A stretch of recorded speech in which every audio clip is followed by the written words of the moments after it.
So this is going to be a review of the Edelmann line, Elite line for a 1995 Ford F-150 with the 4.9. So I bought a new power steering pump. All these parts are supposedly new, and that's what I wanted. My other one is an AC Delco, and it's been whining forever. Kind of something cool that I like that they sent, Edelmann sent with this, was a performance test with all the information on there for this specific pump, which is pretty cool. They also sent one for the steering gear. So it's still in the package. I haven't opened it up yet. But it just kind of gives me a little bit of peace of mind that I bought something. So backstory on this, I will put the link to these items from Rock Auto in the description. But here they are. A little backstory on this is that I've got this old truck. It's got 425,000 miles on it. The steering gear, or the original steering gear, was worn out, and so I put a redhead in there, and it made it worse. Spent a lot of money on the redhead steering gear, made it worse, and all these rebuilt steering gears are kind of getting worn out, and I don't think they're using the good components inside. So when Edelmann released this steering gear, it said it's brand new, all the parts are machine new, and that's kind of what I want. So I'm going, this video will be about a review on the reliability, how good the product is, and how tight the steering is, and how quiet the power steering pump. So here's the truck. So it's a 95. I put a new motor in it probably 3 years ago. The power steering pump, you can tell, remanufactured by AC Delco, General Motors. And then down there, let's see if you could even see the redhead steering gear. It's a little dark, but maybe I could turn on the flash. You can kind of see the red there. Let's see, a little bit. But yeah, it's about 2 years old, and you don't have to take my word for it, but just so you guys could see,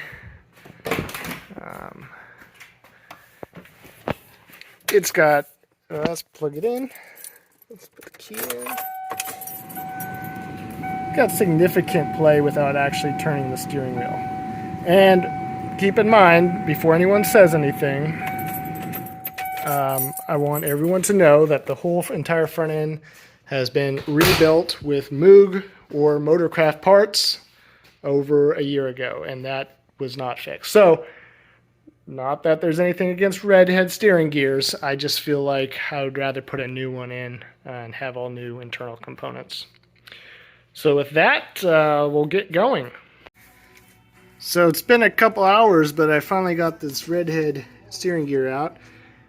And as you can tell, the sticker, Made in USA, sign's still on there. And I didn't touch, because it said it would void the warranty if I touched the marking there, if I turn the nut. Yeah, some people call it the adjusting nut. But there it is. Very new, sloppy as all hell. And I have to say, I'm very impressed with the packaging from Edelmann.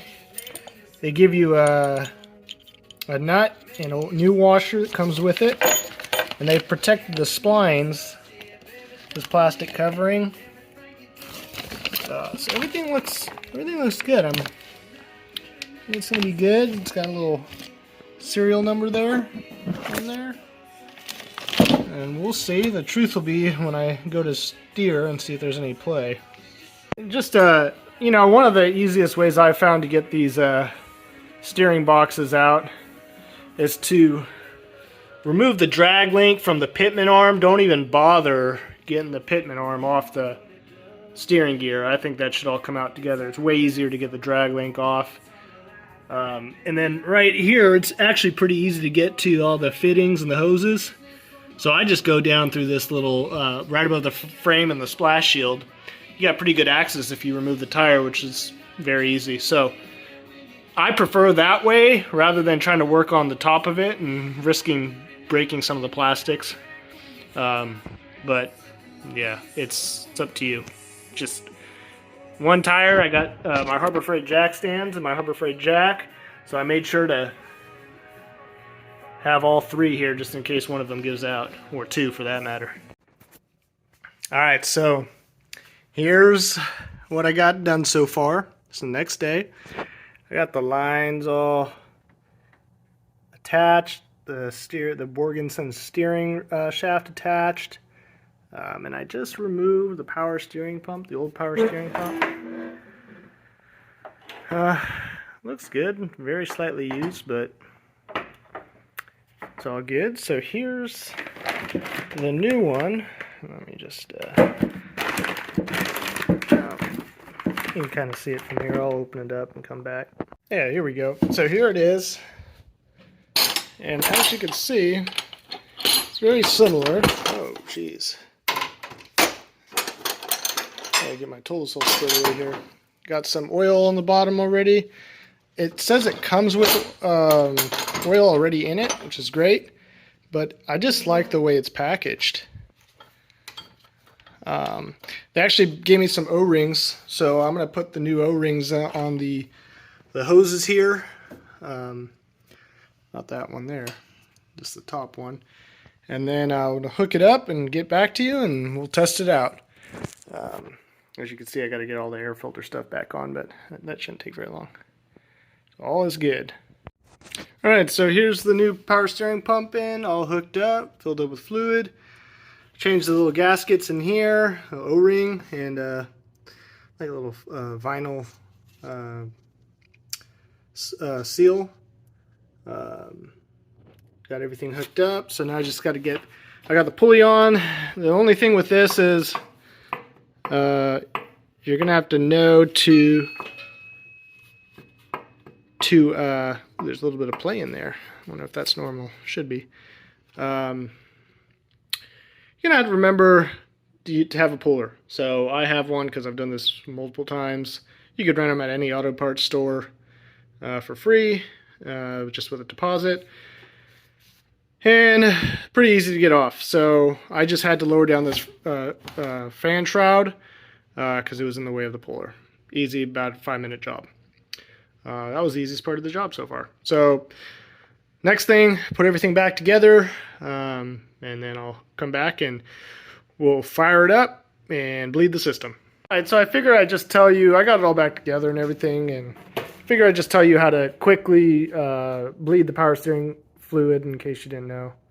But the best way to do it, to get it up on jacks, both front wheels while it's off, fill up the reservoir up until it doesn't have anything else. There's no more room.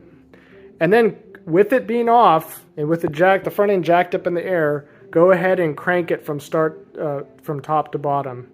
And then when you could see it drop, and the first time you turn it, it's going to drop. So go ahead and add some more.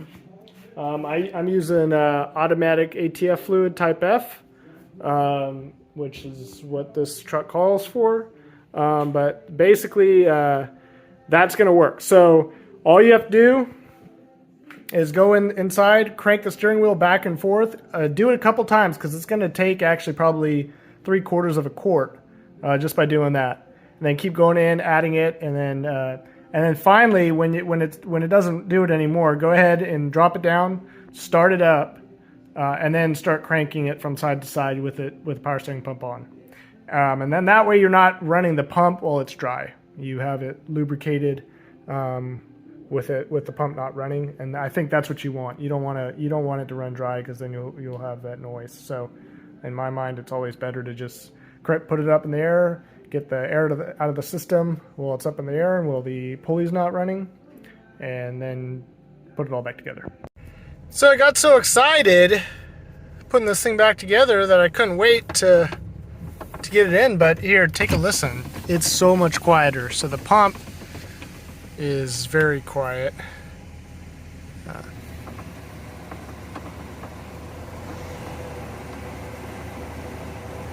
barely even hear it. Is good, if not better, than the Saginaw pump. And it's pretty powerful, easy to steer, so I like it. So we'll come back and take it for a little test drive and tell you how it steers. It's tighter already, I could tell, but I just want to see how it operates. So I'm gonna put my seatbelt on, and we'll see how it is going. About 50. Guys, I took it for a 5-minute test drive, and let me just tell you this. I've tried almost everything. I've tried Motorcraft power steering pumps. I've tried all remanufactured, rebuilt power steering pumps, and even the Saginaw pump. This rivals that, and it's brand new. Now, granted, I've only put about 10 miles on it, probably more like 5. Probably less than that. But it's quiet and it's powerful, and I could tell just by coming from the AC Delco one and how hard it was to crank. This thing, it's super easy. And then with regards to the steering box, it's tight. It's not perfect. It's not a rack and pinion. I think my 18 truck over there, rack and pinion's tighter. But then again, it's about 20 years newer, so a little bit more than that. I'll just say that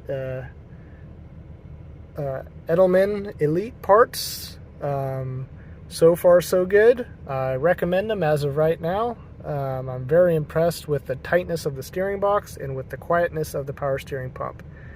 And to anyone who has questions on anything, I got mine through Rock Auto.